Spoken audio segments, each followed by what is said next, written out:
Candace Owens is a moron who became famous by saying all of the things white supremacists say, but she said them while being black. So they love her. She actually got her start in publicity by running a website that used to make fun of Donald Trump's dick. True story. But that didn't get her enough attention. So then she moved on to going on to InfoWars and other sites like that and saying shit like, if Hitler just wanted to make Germany great and have things run well, okay, fine. And something biochemically happens to women who don't marry and or have children. These efforts have been rewarded with the fandom of people like the man who gunned down 49 people in a New Zealand mosque, who said in his manifesto, Candace Owens is the person who influenced him above all. So she has good reason to be a little bit on edge, when, say, a white supremacist mass murders people in a house of worship. I'm not implying that she has any kind of moral conscience. I don't think she does. But she is walking a bit of a tightrope, politically speaking. She wants to get famous by inspiring and encouraging bigots, but not so famous and not so inspiring that they mention her by name in their manifestos when they commit mass murder. Because after all, that's the sort of thing that might finally make even Fox News rescind your invitation to appear on a panel about the pros and cons of white nationalism or whatever. That's why last week, when a man walked into a synagogue outside of San Diego and opened fire, murdering one woman and injuring several others, Candace Owens was quick to tweet her dismay. Horrified to hear about the shooting at the Shabbat of Poway. Okay, great start. Great start, Candace. While I believe prayers are always necessary, the time has also come for us to openly discuss what I perceive to be a steady rise of anti-Semitism. That's great. Yes, good job, Candace. White supremacists absolutely need to be shut down especially by the people they look up to, because they'll actually listen to you. Sorry, hold on, the tweet goes on. A steady rise of anti-Semitism and anti-Christianity in this country. Hold on, anti-Christianity? Let's take a moment to look at this shooting, the person who committed it, and his or her motivation. Just kidding. There's no need to be inclusive here. The shooter was absolutely a man. Let's see. A quick Google search gets us this article from USA Today. California synagogue shooting. Suspect known as quiet, smart, while authorities question if he was hateful. Okay, look, I know that solving crime isn't as easy as it looks on television, but I'm pretty sure this guy didn't just accidentally try to murder a bunch of Jewish worshipers in a synagogue.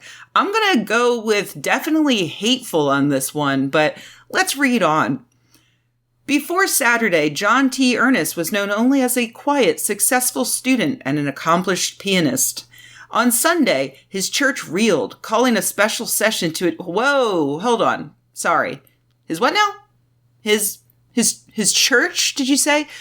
Let's read on. The suspect, a 19-year-old student at Cal State University San Marcos, is a part of a family known as regulars at the Escondido Orthodox Presbyterian Church. The suspect's father, John Ernest, is listed as an elder. Pastor Zach Keel said Sunday, the younger John always came with his family, but was very quiet. Ernest published a manifesto that specifically stated he should be labeled a white supremacist and an anti-Semite. He loved Hitler and he hated Jews. And like Hitler, he was a Christian. Much like Candace Owens, Ernest was concerned with an alleged rise in anti-Christianity in this country. And it's part of what led him to murder someone. This false idea that Christians, that white men are being oppressed.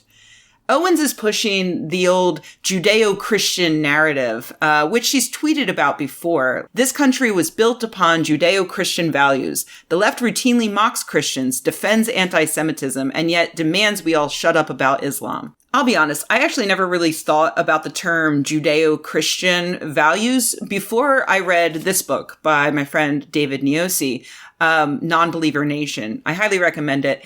In it, David points out that the term Judeo-Christian is often used by conservatives as a talking point particularly when they're talking about the founding of the country, like Candace Owens. And the term itself is wrong in many ways. For a start, obviously, our country was founded on the principles of separation of church and state. But there's an even more nefarious thing here that I hadn't considered before reading Neosi's book. They're not saying that the country was founded on Christian values, although, of course, many do outright say that.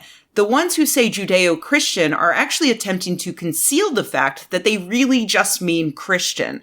And they're hiding behind Judaism, using liberals' disgust with anti-Semitism as a shield to protect themselves and actually make them look like a more diverse group than they are. These aren't just Christian values, they're also inclusive of Jewish values. And who would argue against Jewish values? Nazis, probably.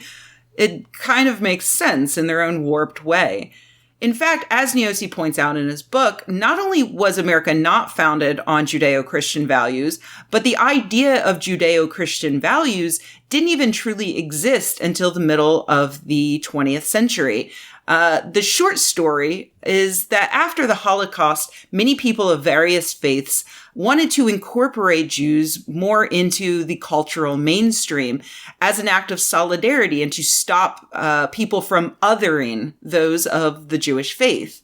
The term Judeo-Christian reminded people that much of the basis of Christianity is actually shared with Judaism. This term wasn't universally accepted even amongst Jews, with many Jews starting to feel more comfortable with the reality that their religious backgrounds, their religious lives differed significantly from that of many people living in the United States, and there's nothing wrong with that. Like, they should be able to say, hey, I don't celebrate Christmas. That's okay. So right away, you can see that something that started as an effort of goodwill had almost immediate unintended negative consequences. Those negative consequences are much worse today because you have people like Candace Owens who completely bungle the use of the term Judeo-Christian in several ways. First, of course, to imply that the founding fathers gave a flying fuck about incorporating the Christian or Jewish faith into our country's formation. They didn't. And then even worse, to imply that a Christian white supremacist gunning down Jews praying in a synagogue has absolutely anything to do with anti-Christianity. Conservatives like Owens have a victim complex. They need to be the victim even when they are actually more aligned with the murderer. It's insidious, the way that they do it. It's a way for them to appropriate the sympathy that people have when they see the utter horror of the end effects of anti-Semitism, without ever actually experiencing even a sliver of the oppression that Jewish people have experienced. The last problem with people like Owens using the term Judeo-Christian is that though it once was meant as a way to be inclusive of a marginalized religious and ethnic group, now, today, it explicitly excludes other minorities, particularly Islam. Conservatives like Owens, as in the tweet I mentioned, use the phrase Judeo-Christian to identify with Jewish oppression while at the same time continuing to marginalize Islam, a religion that also shares a basis with Judaism and Christianity. In fact, there are people who urge us to move from saying Judeo-Christian, replace that with Abrahamic, because Muslims consider Abraham the first Muslim. So all three of those religions share Abraham as an important figure in their mythology. But if we start talking about Abrahamic values, we're risking doing the exact same thing we did in the 50s. Including Islam, now at the expense of other religious and cultural groups, including my own. Really, atheists don't necessarily adhere to Abrahamic values. I could not give a fuck about Abraham. My value system is the result of my education and of reading great thinkers and of thinking carefully about why I believe what I believe. And in my value system, unlike in the value system of white supremacists, I believe that it's wrong to murder people, even if they have a different faith, even if they have a different set of physical characteristics, and even if they have a different value system from me. So this is my plea to you. Please do not use the term Judeo-Christian to describe our society's ethical beliefs. And please correct people who do. Otherwise, charlatans like Candace Owens will continue to scam Americans into believing white nationalist talking points.